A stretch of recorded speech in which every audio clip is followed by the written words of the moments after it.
എൻ്റെ ഒന്നാമത്തെ വാദം, പ്രപഞ്ച ജീവോൽപത്തികളെ സംബന്ധിച്ച ചർച്ചകളിൽ ഇസ്ലാം ലക്ഷ്യത്തിലെത്തുന്നു, നാസ്തികതയ്ക്ക് എത്താൻ ലക്ഷ്യം പോലുമില്ല എന്നാണ്.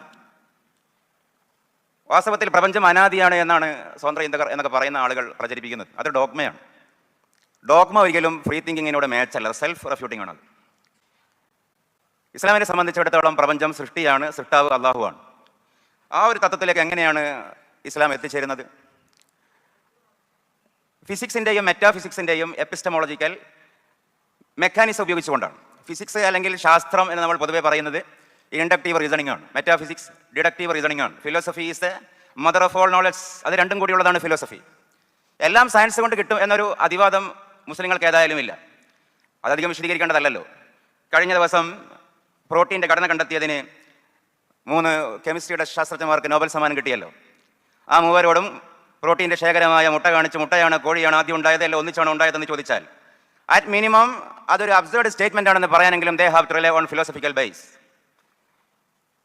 എല്ലാവർക്കും സുസമ്മതമായ ചില ആർഗ്യുമെൻറ്റുകളിലൂടെ അള്ളാഹു ഉണ്ട്, ഇസ്ലാം പറയുന്നതാണ് ശരിയെന്ന് നമുക്ക് എത്തിച്ചേരാൻ പറ്റുന്നതേ ഉള്ളൂ.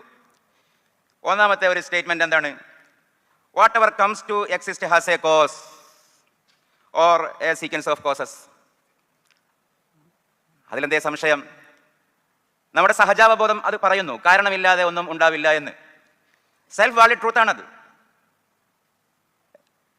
മാത്രമല്ല പ്രിൻസിപ്പിൾസ് ഓഫ് കോൺട്രാഡിക്ഷൻ. കാരണമില്ലാതെ ഒന്നും ഉണ്ടാവില്ല എന്നുള്ളത് തെറ്റാണെങ്കിൽ കാരണമില്ലാതെ എന്തൊക്കെ ഉണ്ടാവും എന്നുള്ളത് ശരിയാവണം. ഈ വായുവിൽ നിന്ന് പൂക്കൾ വരട്ടെ. തിരുവനന്തപുരത്തേക്ക് ട്രെയിൻ കയറിയ ആൾ മംഗലാപുരത്ത് എത്തിച്ചേരട്ടെ. കാരണമില്ലാതെ ഒന്നും ഉണ്ടാവില്ല. ഇൻഡക്റ്റീവ് റീസണിങ്, സയൻസിൻ്റെ മെത്തേഡും അത് തന്നെയാണ്. കാരണം ക്ലാസിക്കൽ മെക്കാനിസം, ഭൗതികവാദികൾ ആശ്രയിക്കുന്ന നാച്ചുറലിസം പോലും ബേസ് ചെയ്യുന്നത് കോസാലിറ്റിയുടെ അടിസ്ഥാനത്തിലാണ്. കൂടുതൽ വിശദീകരിക്കേണ്ടതില്ല. അപ്പോൾ സയൻസിൻ്റെയും മെറ്റാഫിസിക്സിൻ്റെയും ബേസ് ഉപയോഗിച്ചുകൊണ്ട് ഒരു സ്റ്റേറ്റ്മെൻറ്റ് ഇവിടെ പ്രൂവ്ഡ് ആണ്. രണ്ടാമത്തത്, കാരണങ്ങൾ രൂപപ്പെട്ടതിന് ശേഷം അല്ലെങ്കിൽ രൂപപ്പെട്ടാൽ മാത്രമേ എന്തും ഉണ്ടാകൂ, കണ്ടിൻജൻസ്. അങ്ങനെയാണെങ്കിൽ കണ്ടിൻജൻസിൻ്റെ കൂട്ടായ്മയാണ് ഈ പ്രപഞ്ചം. ഭാഗത്തിൻ്റെ നിയമം മൊത്തത്തിനും ബാധകമാണ്. അതൊരു സിമ്പിൾ ലോജിക്കാണ്. ഒരു പാത്രത്തിലെ ഒരു ഉരുളിയിലെ ബിരിയാണി വെന്തോ എന്നറിയാൻ എല്ലാ ഭാഗവും തിന്നണ്ട, അല്പം നുള്ളി നോക്കിയാൽ മതി. Then the second statement, this existing universe is emergent. ഈ ലോകം അനാദിയല്ല, ഈ ലോകം ആരംഭിച്ചതാണ്. ശാസ്ത്രീയമായ തെളിവെന്താണ്? ഒന്ന്, big bang.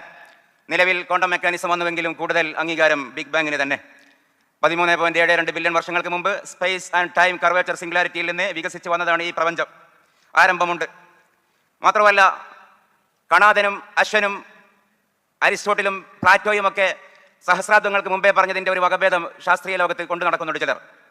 Steady state universe theory, അതിനെ ശാസ്ത്രലോകം തള്ളിക്കളഞ്ഞതാണ്. സ്റ്റീഫൻ ഹോക്കിംഗ് തന്നെ തള്ളിയതാണ്. ഇമ്മാനുവൽ കാന്റിൻ്റെ ഒരു ഡിലമ ഉദ്ധരിച്ചുകൊണ്ട് 2017 മാർച്ച് 13 കാലിഫോർണിയ യൂണിവേഴ്സിറ്റിയിൽ വെച്ച് അദ്ദേഹം നടത്തിയ പ്രസംഗം യൂട്യൂബിലുണ്ട്. അദ്ദേഹം കാന്റിൻ്റെ ഒരു ഡിലമ ഉദ്ധരിക്കുന്നുണ്ട്. കാന്റ് ചിന്തിച്ചു, പ്രപഞ്ചം ആരംഭിച്ചതാണെങ്കിൽ എന്തേ അനന്തമായ കാലം കാത്തുനിന്നു ആരംഭിക്കാൻ? ഇനി ഇങ്ങനെ തന്നെ ആയിരുന്നുവെങ്കിൽ എന്തേ ഈ രൂപത്തിലാകുവാൻ ഇത്ര കാത്തുനിന്നു?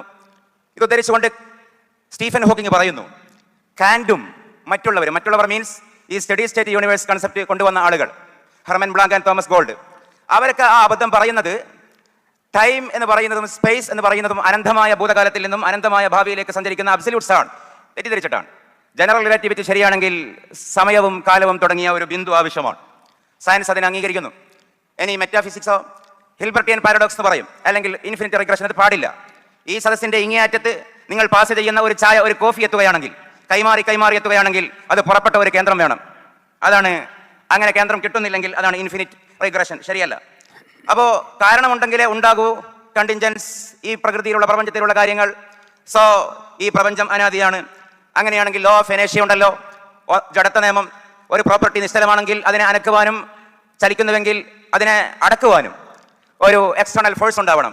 ഐസക് ന്യൂട്ടൻ അതനുസരിച്ചുകൊണ്ട് ഈ പ്രപഞ്ചത്തെ അനക്കിയ, ഈ സിംഗുലാരിറ്റിയെ അനക്കിയ ഒരു if this universe exist there should be A necessary being. അവിടെ അനിവാര്യമായ അസ്തിത്വം ഉണ്ടാകണം. സ്വാഭാവികമായി നമ്മൾ നാച്ചുറലിസം ആകട്ടെ ഇസ്ലാം ആകട്ടെ ഒരു തിയറി മുന്നോട്ട് വെച്ചാൽ ആ തിയറിയോട് കണക്ട് ചെയ്യാൻ പറ്റുന്ന ഡാറ്റകൾ ഉണ്ടാകുമ്പോഴാണ് തിയറി ഫാക്റ്റ് ആവുന്നത്. ഇവിടെ നമുക്ക് ഡാറ്റയുണ്ട്. എന്താ ഡാറ്റ എന്നല്ലേ? അവിടെ ഇസ്ലാം മുന്നോട്ട് വെക്കുന്ന മോണോതിസത്തിൽ പറയുന്ന അള്ളാഹു ആണ് അവിടെ ഫിറ്റ്. എന്തുകൊണ്ട്? അവിടെ വേണ്ടത് ഇതിനെയൊക്കെ ഡിസൈൻ ചെയ്യപ്പെടേണ്ടതില്ലാത്ത അൺഗോസ്ഡ് ആയിട്ടുള്ള ഒരു ബീയിങ് ആണ്. ആ ബീയിങ്ങിന്റെ ആട്രിബ്യൂട്ട്സ്, വിശേഷണങ്ങൾ ഇസ്ലാം പറയുന്നത് എന്തേ? അറബി ഇസ്ലാമിന്റെ കിതാബുകളിൽ കാണാം 6 സിഫത്തുകളാണ് അള്ളാഹുവിന് വാജിബായത് എന്ന് പറഞ്ഞാൽ existence, eternality, everlastingness, self sufficiency, dissimilarity to the creation and oneness, വുജൂദ്, ഖിദം, ബഖാ, ഖിയാമം ബിൻ നഫ്സ്, മുഖാലിഫത്തു ലിൽ ഹവാദിസ്, വഹദാനിയത്ത് എന്ന് പറയും. അതായത് മറ്റൊന്നിനെ ആശ്രയിക്കാതെ ഉണ്ടാകണം, കാലം ബാധകമാവാതെ ഉണ്ടാകണം, എന്നും ഉണ്ടാകണം, സ്വയം പര്യാപ്തനായിരിക്കണം, സൃഷ്ടികളോട് സാദൃശ്യം ഉണ്മയുടെ കാര്യത്തിൽ ഉണ്ടാകാൻ പാടില്ല. Not the point. രൂപപ്പെടാൻ, ഉണ്മയുണ്ടാകാൻ സാദൃശ്യം പാടില്ല. വൺനെസ്, ഒന്നേ പാടുള്ളൂ. സമയം പോലെ വിശദീകരിക്കാം. ഇസ്ലാമിന്റെ അടിസ്ഥാനപരമായ മോണോത്തിസത്തിന്റെ ആപ്തവാക്യം വിശുദ്ധ ഖുർആൻ പറയുന്നത് ഖുൽ ഹുവല്ലാഹു അഹദ്.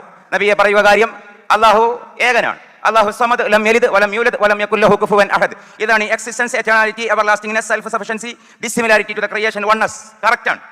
ഇനി ഇവിടെ ഒരു സംശയം ഉണ്ടാകും, ഇത് ലോജിക്കല്ലേ? ലോജിക്ക് കൊണ്ട് അങ്ങനെ തെളിയിക്കാൻ പറ്റുമോ? പക്ഷേ ലോജിക്ക് കൊണ്ട് തെളിയിക്കാൻ പറ്റില്ല എന്നുള്ളതും ലോജിക്കാണ്. അത് അവിടെ ഇൻവാലിഡായി. മറ്റൊന്ന്, വലിയ വലിയ ഫിസിസ്റ്റുകൾ, ബയോ കെമിസ്റ്റുകൾ, കോസ്മോളജിസ്റ്റുകൾ, അവരൊക്കെയാണ് ഈ ആർഗ്യുമെന്റിന് വാലിഡിറ്റി പ്രഖ്യാപിക്കുന്നത്. ഇന്നും അമേരിക്കയിലുള്ള ഡോക്ടർ മിഷിയോ കാക്കു, ഗോഡ് ഇക്വേഷൻ, ആ പുസ്തകം വിശ്രുതമാണ്. അതേപോലെ കോസ്മോളജിസ്റ്റായ സീൻ കരോൾ, അവരൊക്കെ ഒരു ഗ്രാൻഡിഫൈഡ് തിയറി വികസിപ്പിക്കാനുള്ള ശ്രമത്തിലാണ്, ഫിസിക്സിനെയും മെറ്റാഫിസിക്സിനെയും കൂട്ടി യോജിപ്പിച്ചുകൊണ്ട്. അപ്പൊ ഈ അന്തിമഘട്ടത്തിൽ ബോധ്യം വന്നു, ഈ പ്രപഞ്ചം സ്വമേധയാ ഉണ്ടാവില്ല. ഇതിനെ അനക്കി തുടങ്ങിയ, ഈ പ്രോപ്പർട്ടിയെ ചലിപ്പിച്ചു തുടങ്ങിയ എക്സ്റ്റേണലായ പ്രപഞ്ചാതീതമായിട്ടുള്ള ഒരു ശക്തി സത്യം ഉണ്ടാകണേ എന്ന് ബോധ്യമാകുമ്പോൾ പിടിച്ചു നിൽക്കാൻ വേണ്ടി നാസ്തികതയുടെ ലോകത്ത് നിന്ന് വരിവരിയായി കുറെ കരച്ചിലുകൾ വന്നിട്ടുണ്ട്. ഒന്നാമത്തെ കരച്ചിൽ ഗ്രഹാം ഒ.പി. ആ കരച്ചിൽ മലയാളത്തിലുമുണ്ട്. എന്തേ കരച്ചിൽ? ഇത് ഗോഡ് ഓഫ് ഗ്യാപ്പാണ്. എന്റെ പ്രിയപ്പെട്ടവരെ, ആലോചിച്ച് നോക്കൂ, ഗോഡ് ഓഫ് ഗ്യാപ്പ്. ഇത് ആ വിടവിലേക്ക് വിശ്വാസികൾ ദൈവത്തെ തിരികെ കയറ്റുന്നതാണ്. അങ്ങനെയാണെങ്കിൽ ഞാൻ ചോദിക്കട്ടെ, അങ്ങനെ ഒരു ഗ്യാപ്പ് ഉണ്ട് എന്ന് ഗ്രഹാം ഒ.പി. സമ്മതിക്കേണ്ടി വരുന്നത് നാസ്തികതയുടെ ചരമഗീതമല്ലേ? സ്വയം ഈ ഭൗതിക ലോകത്തിന് മുന്നോട്ട് പോകുവാനും പ്രാപിക്കുവാനും ഉണ്മയിലെത്തുവാനും കഴിയില്ല എന്ന് ബോധ്യം വരുമ്പോഴല്ലേ ഒരു ഗ്യാപ്പ് അവിടെ ഉണ്ട് എന്നുള്ളത് അവിടെ വരുന്നത്. ഇനി ദൈവത്തെ തിരികെതാണോ അല്ലേ എന്നുള്ളത് മറ്റൊരു വിഷയം. ഗ്യാപ്പ് ഉണ്ട് എന്ന് നാസ്തിക സംബന്ധിച്ചാൽ നാസ്തികത ഇല്ലാതായി. പിന്നെ അടുത്ത വിഷയം, ഗ്യാപ്പിലേക്ക് വിശ്വാസികൾ ദൈവത്തെ തിരികെ കയറ്റിയതല്ല, ആ ഗ്യാപ്പ് ദൈവത്തെ ആവശ്യപ്പെടുകയാണ്. ഗ്യാപ്പ് ദൈവത്തെ ആവശ്യപ്പെടുകയാണ്. അതാണ് ഇവിടെ ദൈവത്തിന്റെ ആവശ്യം. മറ്റൊരു കാര്യം കൂടി അവിടെയുണ്ട്. റിച്ചാർഡ് ഡോക്കിൻസിന്റെ ഒരു ചോദ്യം, എല്ലാത്തിനെയും ഡിസൈൻ ചെയ്തത് ദൈവമാണെങ്കിൽ ദൈവത്തെ ആരാ ഡിസൈൻ ചെയ്തത്? ഞാൻ ആരെയും ആക്ഷേപിക്കുകയല്ല, നമ്മുടെ വിദ്യാഭ്യാസ ചർച്ചയാണ്, പരസ്പരം പങ്കുവെക്കുകയാണ്. പ്രിയമുള്ളവരെ, നിങ്ങൾ ആലോചിച്ച് നോക്കൂ, എപ്പോഴാണ് ദൈവത്തിന്റെ ആവശ്യം വരുന്നത്? എല്ലാത്തിനെയും ഡിസൈൻ ചെയ്യപ്പെടേണ്ടതില്ലാത്ത ഒന്നിനെ കുറിച്ചുള്ള ആലോചനയിലല്ലേ ഒരു ദൈവത്തിന്റെ ആവശ്യം വരുന്നത്? അപ്പോൾ പിന്നെ ആരാണ് ദൈവത്തെ ഡിസൈൻ ചെയ്തത് എന്ന് റിച്ചാർഡ് ഡോക്കിൻസ് ചോദിക്കുക എന്ന് പറഞ്ഞാൽ അദ്ദേഹത്തിന്റെ ഭൗതിക നിലവാരം എന്താ? ക്ലാസ്സിൽ നിന്ന് അധ്യാപകൻ പറയുകയാണ്, മൊണാലിസയെ വരച്ചത് ഡാവിഞ്ചിയാണ്. അപ്പൊ ബാക്ക് ബെഞ്ചിലെ ഒരു കുട്ടി ചോദിക്കുകയാണ്, അങ്ങനെയാണെങ്കിൽ സാറേ ഡാവിഞ്ചിയെ വരച്ചതാരാ? ക്ലാസ്സിൽ നിന്ന് അധ്യാപകൻ പറഞ്ഞു, ഹരി മുരളീരവം പാടിയത് യേശുദാസാണ്. അപ്പൊ വേറെ കുട്ടി ചോദിക്കുകയാണ്, അപ്പോൾ യേശുദാസിനെ പാടിയതോ? എന്നല്ല, ജീവനുള്ള ഒരു മനുഷ്യന്റെ മുഖത്ത് നോക്കി തന്നെ ആരുടെ കൊന്നത് എന്ന് ചോദിക്കുന്നത് പോലെയാണ് അൺകോസ്റ്റ് കോസ്റ്റിന്റെ കാരണം തപ്പുന്നവർ ഈ സൂപ്പർ ഡിസൈനറുടെ ഡിസൈൻ ആരാണ് നടത്തിയത് എന്ന് ചോദിക്കുന്നവർ.